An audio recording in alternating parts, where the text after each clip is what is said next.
ஓம் சாய்ராம். ஸ்ரீ சாயி சச்சரிதம் அத்தியாயம் 43 மற்றும் 44. பாபா மகா சமாதி அடைதல் தொடர்ச்சி. ஏற்பாடுகள்: சமாதி மந்திர், செங்கல் உடைதல், 72 மணி நேர சமாதி, ஜோகின் துறவு, பாபாவின் அமுத மொழிகள். அத்தியாயம் 43 44 பாபா மகா சமாதி அடையும் நிகழ்ச்சி பற்றியே குறிப்பிடுவதால் அவைகள் ஒன்றாக எடுத்துக்கொள்ளப்படுகின்றன. முன்னேற்பாடு: ஒருவன் மரணத் தருவாயில் இருக்கும்போது அவனது போகும் வழி இயற்கையாகவும் எளிதாகவும் இருக்கும் பொருட்டு உலக விஷயங்களிலிருந்து அவன் மனதை மீட்டு ஆன்மீக விஷயங்களில் நிலைத்திருக்கச் செய்யும் எண்ணத்துடன் சில மத சம்பந்தமான நூல்கள் பாராயணம் செய்யப்படுவது இந்துக்களிடையே உள்ள பொதுவான வழக்கமாகும். ஒரு அந்தன ரிஷியின் புதல்வனால் பரீட்சித்து மகாராஜன் சாபமிடப்பட்டு மரணத் தருவாயில் இருந்த நாட்களில் மாபெரும் ரிஷியான சுகர் புகழ்பெற்ற பாகவத புராணத்தை சப்தாகம் செய்து அவருக்கு விளக்கினார். இப்பழக்கம் இன்றளவும் பின்பற்றப்பட்டு பகவத்கீதை, ஸ்ரீமத் பாகவதம், இன்னும் பல புனித நூல்களும் மரணத் தருவாயில் இருப்பவர்களிடம் வாசிக்கப்படுகிறது. கடவுளின் அவதாரமான பாபாவுக்கு அத்தகைய உதவி எதுவும் தேவை இருக்கவில்லை. ஆனால் மக்களுக்கு வழிகாட்டும் பொருட்டாக இவ்வழக்கத்தை அவர் பின்பற்றினார். தாம் விரைவில் காலமடையப் போவதை அறிந்த அவர் வசே என்பாரை தம்மிடம் ராம விஜயத்தை படிக்கும்படி கட்டளையிட்டார். வசே வாரம் ஒருமுறை அதை படித்தார். பின்னர் இரவும் பகலும் அதையே படிக்கும்படி பாபா கேட்டுக்கொண்டார். அவர் 3 நாட்களில் 2வது பாராயணத்தை முடித்தார். இவ்வாறாக 11 நாட்கள் சென்றன. பின்னர் மீண்டும் 3 நாட்கள் படித்து களைப்படைந்து விட்டார். எனவே பாபா அவரை போக அனுமதித்துவிட்டு தாமே அமைதியாக இருந்து கொண்டார். தமது ஆத்ம போதத்திலேயே மூழ்கினவராய் தமது கடைசி வினாடிக்காக காத்திருந்தார். 2-3 நாட்களுக்கு முன்னரே தமது காலை சஞ்சாரத்தையும் பிக்ஷாதனம் பெறச் செல்லும் நியமத்தையும் அவர் நிறுத்திவிட்டு மசூதியிலேயே தங்கிவிட்டார். தமது இறுதி வினாடி வரை உணர்வுடன் இருந்து தமது அடியவர்களை மனமுடைய வேண்டாம் என்று உபதேசித்து கொண்டிருந்தார். தாம் சமாதி அடைய உள்ள சரியான தருணத்தை அவர் ஒருவருக்கும் அறிவிக்கவில்லை. மசூதியில் தினந்தோறும் அவருடன் காக்கா சாஹேப் தீக்ஷித்தும் பூட்டியும் மதிய உணவு உண்டனர். ஆனால் அன்று, அதாவது அக்டோபர் 15ஆம் தேதி ஆரத்திக்கு பின்னர் பாபா அவர்களை தங்கள் இருப்பிடங்களுக்கு சாப்பிடச் செல்லும்படி கூறினார். என்றாலும் லக்ஷ்மிபாய் ஷிண்டே, பாகோஜி ஷிண்டே, பயாஜி, லக்ஷ்மண் பாலா ஷிம்பி, நானா சாஹேப் நிமோன்கர் போன்றவர்கள் அங்கேயே இருந்து கொண்டனர். ஷியாமா கீழே படிகளில் அமர்ந்திருந்தார். லக்ஷ்மிபாய் ஷிண்டேவுக்கு ரூபாய் 9 கொடுத்த பின்பு பாபா தமக்கு மசூதியில் சௌகரியமாய் இல்லை என்றும் பூட்டியினுடைய தகடிவாதாவுக்கு எடுத்துச் செல்லப்பட வேண்டும் என்றும் அங்கு தாம் நலமுற்றுவிடப் போவதாகவும் கூறினார். இக்கடைசி மொழிகளை உதிர்த்துவிட்டு பயாஜி கோத்தேவின் மேனியில் சாய்ந்து கொண்டு உயிர் நீத்தார். அவரது மூச்சு நின்றுவிட்டதை பாகோஜி கவனித்து கீழே அமர்ந்திருந்த நானா சாஹேப் நிமோன்கரிடம் கூறினார். நானா சாஹேப் சிறிது தண்ணீர் கொணர்ந்து பாபாவின் வாயில் ஊற்றினார். அது வெளியே வந்துவிட்டது. பின்னர் அவர் பலமாக "ஓ தேவா" என்று கதறினார். பாபா சிறிதே தமது கண்களை திறந்து "ஆ" என்று மெல்லிய குரலில் கூறுவதைப் போலிருந்தது. ஆனால் பாபா தமது பூத உடலை சேமமாக நீத்துவிட்டார் என்பது சீக்கிரமாக நிதர்சனமாயிற்று. பாபா காலமான செய்தி ஷீரடி கிராமத்தில் காட்டு தீ போல் பரவியது. ஆண்கள், பெண்கள், குழந்தைகள் யாவரும் மசூதிக்கு ஓடி வந்து இந்த இழப்பின் துயரை பல்வேறு விதங்களில் வெளியிட்டனர். சிலர் பலமாக கதறினர். சிலர் தெருவில் உருண்டு புரண்டனர். சிலர் மூர்ச்சித்து விழுந்தனர். எல்லோருடைய கண்களிலிருந்தும் தாரை தாரையாக நீர் வழிந்தது. அனைவரும் வருத்தத்தால் பீடிக்கப்பட்டிருந்தனர். சிலர் சாய்பாபாவின் மொழிகளை நினைவூட்டிக் கொள்ள ஆரம்பித்தனர். வரப்போகும் காலங்களில் தாம் ஒரு 8 வயது பையனாக தோன்றப்போவதாக சாய் மகராஜ் தம் பக்தர்களிடம் தெரிவித்ததாக சிலர் கூறினர். இவைகள் ஞானியின் மொழிகள். எனவே இது குறித்து யாரும் ஐயுறத் தேவையில்லை. ஏனெனில் கிருஷ்ணா அவதாரத்தில் சக்கரபாணி, அதாவது மகாவிஷ்ணு, இதே காரியத்தை தான் நிகழ்த்தினார். சிறையில் இருந்த தேவகியின் முன் கிருஷ்ணர் ஒளி பொருந்திய நிறத்தினராகவும் தமது 4 கரங்களிலும் ஆயுதங்கள் தரித்த 8 வயது பையனாகவும் தோற்றமளித்தார். அந்த அவதாரத்தின் போது கிருஷ்ணர் பூமியின் பாரத்தை குறைத்தார். இந்த அவதாரம் தமது பக்தர்களின் முன்னேற்றத்திற்கானது. எனவே ஐயத்திற்குரிய காரணம் எங்கே உள்ளது? ஞானிகளின் வழியோ உண்மையான அறிவு எல்லை கடந்தது. சாய்பாபாவுக்கு தமது பக்தர்களுடன் உண்டான தொடர்பு இந்த ஒரு தலைமுறைக்கு உரியது மட்டுமன்று, அது கடந்த 72 ஜென்மங்களின் தொடர்பாகும். இத்தகைய அன்பு பிணைப்புகளை உருவாக்குதற் பொருட்டே மகராஜ் திக்விஜயம் செய்ய சென்றுள்ளார் போல தோன்றுகிறது. அவர் மீண்டும் விரைவில் திரும்பி வருவார் என்று அவர் பக்தர்கள் உறுதியான நம்பிக்கை பூண்டுள்ளனர். பின்னர் பாபாவின் பூத உடலை எங்கனம் அடக்கம் செய்வது என்ற கேள்வி எழுந்தது. சிலர், அதாவது முஸ்லீம்கள், பாபாவின் உடலை திறந்த வெளியில் அடக்கம் செய்யப்பட்டு அதன் மேல் ஒரு சமாதி கட்ட வேண்டும் என்றனர். குஷால் சந்தும் அமீர் ஷக்கரும் இந்த கருத்தையே கொண்டிருந்தனர். ஆனால் ராமச்சந்திர பாட்டில் என்னும் கிராம அதிகாரி உறுதியான தீர்மானமான குரலில் கிராம பரிஷத்தை நோக்கி, எங்களுக்கு உங்கள் கருத்து சம்மதமில்லை. வாதாவை தவிர வேறு எவ்விடத்திலும் பாபாவின் உடல் அடக்கம் செய்யப்படக்கூடாது என்று கூறினார். மக்கள் இந்த விஷயத்தில் கருத்து வேறுபாடு கொண்டு 36 மணி நேரம் வரை இதை பற்றி விவாதித்து கொண்டிருந்தனர். புதன்கிழமை காலை பாபா லக்ஷ்மண் மாமா ஜோஷியின் கனவில் தோன்றி அவரை தம் அருகில் அழைத்து, சீக்கிரம் எழுந்திரு, பாபு சாஹேப் நான் இறந்து விட்டதாக நினைக்கிறார். எனவே அவர் வரமாட்டார். நீ வழிபாட்டை நடத்தி காக்கட் ஆரத்தி செய் என்றார். லக்ஷ்மண் மாமா கிராம ஜோசியரும் ஷியாமாவின் தாய் மாமனுமாவார். அவர் ஒரு வைதீக பிராமணர். பாபாவை காலையில் வணங்கிய பின்னர் கிராம தெய்வங்களை வணங்கினார். பாபாவிடம் அவருக்கு மிகுந்த பக்தி உண்டு. இக்கனவுக்கு பின்னர் பூஜா திரவியங்கள் அனைத்துடனும் வந்து மௌலிகளின் எதிர்ப்பையும் பொருட்படுத்தாது உரிய சம்பிரதாயங்களுடன் பூஜையும் காலை ஆரத்தியும் காண்பித்து சென்று விட்டார். பின்னர் மத்தியானம் பாபு சாஹேப் ஜோக் மற்ற எல்லாருடனும் வந்து வழக்கம் போல் மத்தியான ஆரத்தியை செய்தார். பாபாவின் இறுதி மொழிகளுக்கு கிராம மக்கள் உரிய மதிப்பு கொடுத்து அவர்தம் திருமேனியை வாதாவில் வைக்க முடிவு செய்து அதன் நடுப்பகுதியை தோண்டத் தொடங்கினார்கள். அடுத்த நாள் மாலை ரகாத்தாவிலிருந்து சப் இன்ஸ்பெக்டரும் மற்ற இடங்களிலிருந்து மக்களும் வந்து எல்லோரும் கலந்து பேசி அம்முடிவை ஏற்றுக்கொண்டனர். அடுத்த நாள் காலை பம்பாயிலிருந்து அமீர்பாயும் கோபர்காவனிலிருந்து மம்லதாரும் வந்தனர். மக்கள் கருத்து வேறுபாடு கொண்டதாக தோன்றியது. சிலர் அவர் உடம்பை திறந்த வெளியில் அடக்கம் செய்வதற்கு வற்புறுத்தினர். எனவே மம்லதார் ஒரு பொது வாக்கெடுப்பு நடத்தி வாதாவை உபயோகப்படுத்தும் தீர்மானம் மற்றதைப் போல் 2 பங்கு ஓட்டுகள் பெற்றதைக் கண்டார். ஆயினும் அவர் கலெக்டரிடம் இது பற்றி குறிப்பிட விரும்பியதையொட்டி காக்கா சாஹேப் தீக்ஷித் அஹ்மத் நகருக்கு புறப்பட ஆயத்தமானார். இத்தருணத்தில் பாபாவின் அகத்தூண்டுதலால் மறுசாரரிடம் இருந்து கருத்து மாற்றம் ஏற்பட்டு அனைவரும் எதிர்ப்பின்றி ஒரே முடிவை ஆதரித்தனர். புதன்கிழமை மாலை பாபாவின் திருமேனி ஊர்வலமாக எடுத்துச் செல்லப்பட்டு வாதாவுக்கு கொண்டு வரப்பட்டு உரிய சம்பிரதாயங்களுடன் முரளிதரரின் மூலஸ்தானமாக ஒதுக்கப்பட்ட மத்திய இடத்தில் அடக்கம் செய்யப்பட்டது. உண்மையில் பாபா முரளிதரர் ஆனார்.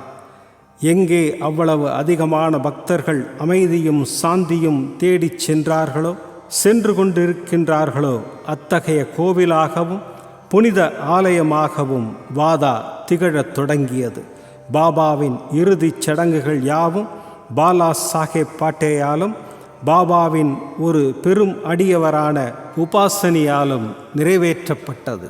பேராசிரியர் நார்கே கவனித்த விதமாக இந்த இடத்தில் இது குறிப்பிடப்படுகின்றது. 36 மணி நேரம் பாபாவின் உடல் திறந்து வைக்கப்பட்டிருந்த போதிலும் சடலம் விரைத்து போகாமலும் அங்கங்கள் வளைந்து கொடுக்கும் விதத்திலும் மிருதுவாக இருந்ததால் அவர் அணிந்து கொண்டிருந்த கஃப்னி துண்டுகளாக கிழிக்கப்படாமல் கழற்றி எடுக்கப்பட்டது. செங்கல் உடைதல். பாபா இறுதி விடை பெறவிருந்த சில தினங்களுக்கு முன்பாக இது குறித்து முன்கூட்டியே ஒரு சகுனம் ஏற்பட்டது. மசூதியில் பாபா கை வைத்து அமரும் ஒரு பழைய செங்கல் இருந்தது. இரவில் அதன் மீது சாய்ந்து கொண்டு இருக்கையில் அமர்வார். இது பல ஆண்டுகள் நிகழ்ந்து கொண்டிருந்தது. ஒரு நாள் பாபா இல்லாத போது தரையை கூட்டிக் கொண்டிருந்த ஒரு பையன் தனது கையில் அதை எடுத்தான். துரதிர்ஷ்டவசமாக கை தவறி கீழே விழுந்து அது இரண்டாகியது. பாபா இதை தெரிந்து கொண்டதும் அவர் அதன் இழப்பை குறித்து வெகுவாக கவலை அடைந்து, உடைந்தது செங்கல் அல்ல, எனது விதியே துண்டுகளாக உடைந்து விட்டது. அது எனது ஆயுட்கால நண்பன்.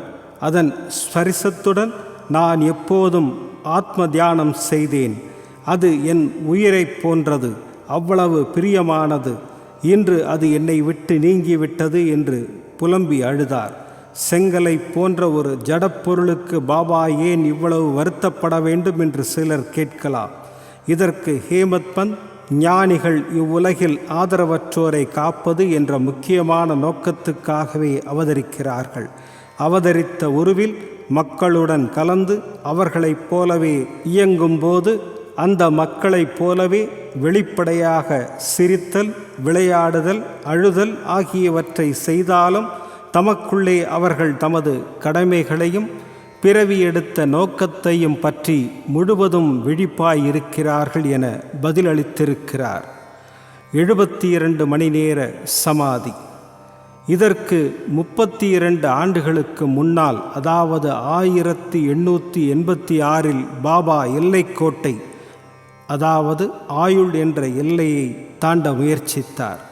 ஓர் மார்கழி பௌர்ணமி தினத்தன்று பாபா கடுமையான ஆஸ்துமாவால் பீடிக்கப்பட்டார். அதை தொலைப்பதற்கு பாபா தமது பிராணனை மிக உயர எடுத்துச் சென்று சமாதி நிலையை அடைய தீர்மானித்தார். பகத் மகள்சாவதியிடம், எனது உடலை 3 நாட்கள் பாதுகாப்பாயாக, நான் திரும்பினால் எல்லாம் சரியாகிவிடும், நான் திரும்பவில்லை என்றால் அந்த திறந்த வெளியில் சுட்டி காண்பித்து எனது உடலை புதைத்துவிட்டு அதன் மேல் 2 கொடிகளை அடையாளமாக நட்டுவிடு என்று கூறினார். இதை கூறிவிட்டு இரவு சுமார் 10 மணிக்கு பாபா கீழே சாய்ந்தார். அவரது மூச்சும் நாடியும் நின்று போயின. உடம்பை விட்டுவிட்டு உயிர் அகன்று விட்டதை போன்று தோன்றியது. கிராம மக்கள் உள்ளிட்ட அனைவரும் அங்கு வந்து விசாரணை ஒன்று நடத்தி பாபாவால் சுட்டி காண்பிக்கப்பட்ட இடத்தில் அவரை அடக்கம் செய்ய வந்தனர். ஆனால் மகள்சாபதி இதை தடை செய்தார். தமது மடியிலேயே பாபாவின் உடம்பை வைத்துக்கொண்டு 3 நாட்கள் விடாமல் காத்திருந்தார். 3 நாட்கள் கழிந்ததும் காலை 3 மணிக்கு பாபாவிடம் உயிரின் அறிகுறிகள் தெரிந்தன. அவரது சுவாசம் ஆரம்பித்து அடிவயிறு அசையத் தொடங்கியது. கண்கள் திறந்தன. தமது அங்கங்களை நீட்டிக்கொண்டு மீண்டும் உணர்வுக்கு வந்தார்.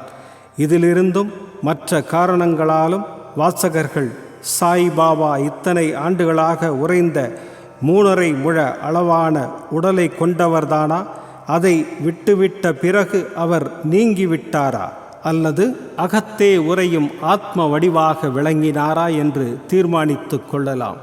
பஞ்சபூதங்களால் ஆன இவ்வுடம்பு அழியக்கூடியது, நிலையற்றது.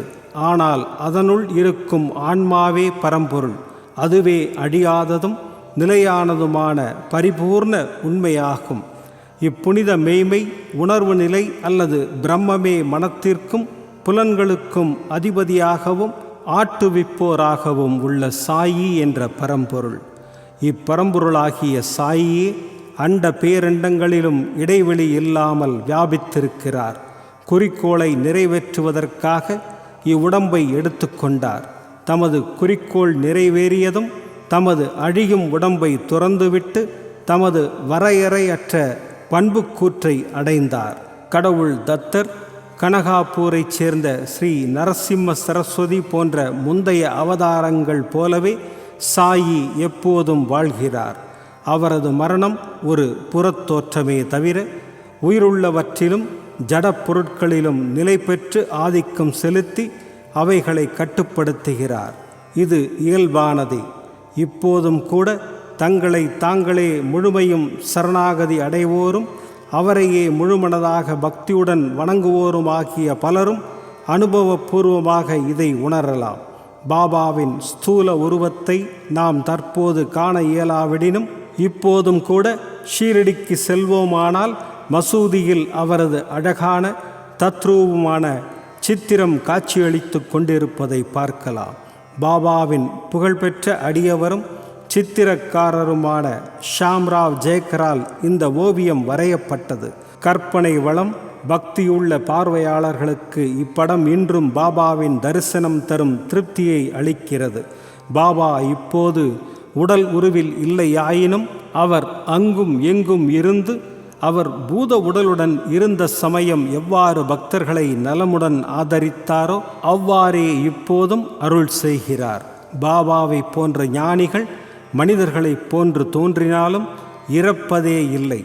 உண்மையில் அவர்கள் கடவுளே ஆவர். பாபு சாஹேப் ஜோகின் துறவு. ஜோகின் சந்நியாசத்தை பற்றிய செய்தியுடன் ஹேமத் பந்த் இந்த அத்தியாயத்தை முடிக்கிறார். புனேவைச் சேர்ந்த புகழ்பெற்ற வர்க்காரி விஷ்ணுபுவா ஜோக் என்பவரின் மாமா சகாராம் ஹரி என்ற பாபு சாஹேப் ஜோக் ஆவார். அவர் அரசாங்க உத்தியோகத்திலிருந்து 1909 ஓய்வு பெற்றதும் தமது மனைவியுடன் ஷீரடிக்கு வந்து வசித்தார். அவருக்கு குழந்தைகள் இல்லை. கணவனும் மனைவியும் பாபாவை நேசித்தனர்.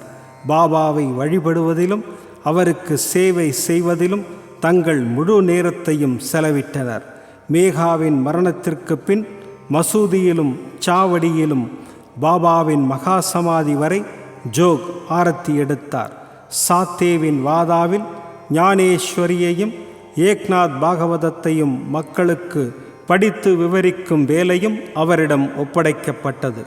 ஜோக் பல ஆண்டுகள் பாபாவுக்கு சேவை செய்த பின்னர் பாபாவை நோக்கி, நான் இத்தனை காலம் தங்களுக்கு சேவை செய்தேன். எனது மனம் இன்னும் அமைதியும் சாந்தியும் பெறவில்லை. ஞானிகளுடன் எனக்கு உண்டான தொடர்பு எங்கனம் என்னை முன்னேற்றாமல் இருக்கிறது. எப்போது என்னை தாங்கள் ஆசீர்வதிப்பீர்கள் என்று கேட்டார். பக்தரின் வேண்டுகோளை செவிமடுத்த பாபா, உரிய காலத்தில் உனது தீவினைகள் அழிக்கப்பட்டுவிடும். உனது நன்மை தீமை யாவும் சாம்பலாக்கப்படும். எல்லா பற்றுகளையும் துறந்து அடங்கா சிற்றின்ப அவாவையும் சுவை உணர்வையும் ஜெயித்து எல்லா தடைகளையும் ஒழித்துவிட்டு முழு மனதுடன் கடவுளுக்கே சேவை செய்து பிச்சை பாத்திரத்தை எப்போது நாடி அடைகிறாயோ, அதாவது சந்நியாசம் ஏற்கிறாயோ, அன்றே நான் உன்னை புனிதமடைந்தவனாக நினைப்பேன் என்றார். சில நாட்களுக்கு பின் பாபாவின் மொழிகள் உண்மையாயின. அவரது மனைவி அவருக்கு முன் இயற்கை எய்தினாள். வேறு பற்றொன்றும் அவருக்கு இல்லை. அவர் சுதந்திரமானார். இறப்பதற்கு முன் சந்நியாசம் ஏற்றார். வாழ்க்கையின் லட்சியத்தை எய்தினார். பாபாவின் அமுத மொழிகள். அன்பும் கருணையும் உள்ள சாய் பாபா பலமுறை கீழ்கண்ட இனிய மொழிகளை மசூதியில் கூறியிருக்கிறார். என்னை எவன் மிகவும் விரும்புகிறானோ அவன் எப்போதும் என்னை காண்கிறான். என்னை விட்டு நீங்கினால் இவ்வுலகமே அவனுக்கு சூன்யமாய் தோன்றுகிறது. எனது கதைகளைத் தவிர பிறவற்றை அவன் கூறுவதில்லை. இடையறாது என்னையே தியானித்து என் நாமத்தையே அவன் ஸ்மரணம் செய்கிறான். முழுமையாக தன்னை என்னிடம் சமர்ப்பித்து என்னையே எப்போதும் எவன் நினைவில் கொண்டிருக்கிறானோ அவனுக்கு நான் கடன்பட்டதாக உணர்கிறேன். அவனுக்கு விடுதலையை, தன்னை உணர்தலை அளித்து எனது கடனை தீர்ப்பேன். என்னை நினைத்து எனக்காக இயங்குபவனையும் எதையும் முதலில் என்னை நினைக்காமல் உண்ணாதவன் பாலும் நான் சார்ந்திருக்கிறேன். இங்கனம் என்னிடம் வருபவன் 6 கடலுடன் ஒன்றாவது போல் என்னுடன் 2 கலக்கின்றான். பெருமையையும் அகங்காரத்தையும் விட்டொழித்துவிட்டு எள்ளளவும் அவற்றின் அடையாளமே கூட இல்லாதபடி விலக்கி உங்கள் இதயத்தே அமர்ந்து கொண்டிருக்கிற என்னிடம் உங்களை பூரணமாக சமர்ப்பிப்பீர்களாக. யார் இந்த நான்? பலமுறை சாய்பாபா யார் இந்த நான் என்பதை விளக்கியிருக்கிறார். அவர் கூறினார், நீங்கள் தொலைதூரமோ அல்லது எங்கெங்கேயோ என்னை தேடிக்கொண்டு போக வேண்டாம். உங்களது நாமத்தையும் ரூபத்தையும் நீக்கினால் உங்களுக்குள்ளும் அதை போன்று அனைத்து ஜீவராசிகளுள்ளும் உளதாயிருக்கும் உணர்வு அல்லது ஸ்தாபிக்க பெற்றிருக்கும் உணர்வு நிலை காணப்பெறுகிறது. அது நானே ஆகும். இதை உணர்ந்து கொண்டு உங்களிடத்தும் எல்லா ஜீவராசிகளிடத்தும் என்னை காண்பீர்களாக. இதை நீங்கள் பயிற்சிப்பீர்களானால் சர்வ வியாபகத்தை உணர்ந்து என்னுடன் ஒன்றாகும் நிலையை நீங்கள் பெறுவீர்கள். எனவே வாசகர்களுக்கு ஹேமத் பந்த் வணக்கம் தெரிவித்துவிட்டு எல்லா தெய்வங்களையும் ஞானிகளையும் பக்தர்களையும் மரியாதை செய்யும்படி பணிவுடனும் அன்புடனும் வேண்டிக் கொள்கிறார். எவன் ஒருவன் பிறர் மீது குறை கூறி குற்றம் கண்டு குதர்க்கம் செய்கிறானோ அவன் என்னை உள்ளத்தில் துளைத்து காயமேற்படுத்துகின்றான். ஆனால் எவன் கஷ்டப்பட்டு பொறுமையுடன் இருக்கிறானோ அவன் என்னை மிக அதிகமாக சந்தோஷப்படுத்துகிறான் என்று பாபா அடிக்கடி கூறியதில்லையா? பாபா இங்கனம் எல்லா ஜந்துக்களிடமும் ஜீவராசிகளிடமும் வியாபித்து அவைகள் பாலும் எல்லா திசைகளிலும் சூழ்ந்து இருக்கிறார். எல்லா உயிர்களிடமிருந்தும் அன்பை தவிர வேறு எதையும் அவர் விரும்புவதில்லை. இத்தகைய புனிதமான அமிர்தம் எப்போதும் பாபாவின் திருவாயினின்று பெருக்கெடுத்து அவர்தம் புகழை அன்புடன் பாடுவோர், அதையே பக்தியுடன் கேட்போர் ஆகிய இருவரும் சாயியிடம் ஒன்றாகி விடுகிறார்கள். ஸ்ரீ சாயியை பணிக. அனைவருக்கும் சாந்தி நிலவட்டும். விதம் விதமான பக்தி நிகழ்ச்சிகளை உங்களுக்காக தந்து கொண்டிருக்கிறது உங்கள் கோபுரம் டிவி. உங்களுக்கு பிடித்த நிகழ்ச்சிகளை லைக் செய்யுங்கள், உங்களுக்கு பிடித்த மாணவர்களுக்கு ஷேர் செய்யுங்கள். மேலும் சப்ஸ்கிரைப் செய்வதோடு மட்டுமல்லாது அருகில் இருக்கும் பெல் பட்டனை கிளிக் செய்து கோபுரம் டிவி நிகழ்ச்சிகளை உடனுக்குடன் தெரிந்து கொள்ளுங்கள். மற்றும் ஒரு மகிழ்ச்சியான செய்தி, கோபுரம் டிவி ஆப்பை கூகுள் பிளே ஸ்டோரில் ஃப்ரீ டவுன்லோட் செய்து கோபுரம் டிவி நிகழ்ச்சிகளை தொடர்ந்து கண்டுகளியுங்கள், பாருங்கள், ரசியுங்கள், பரவசமடையுங்கள். gopuramtv.com. பக்தி பக்திமயம்.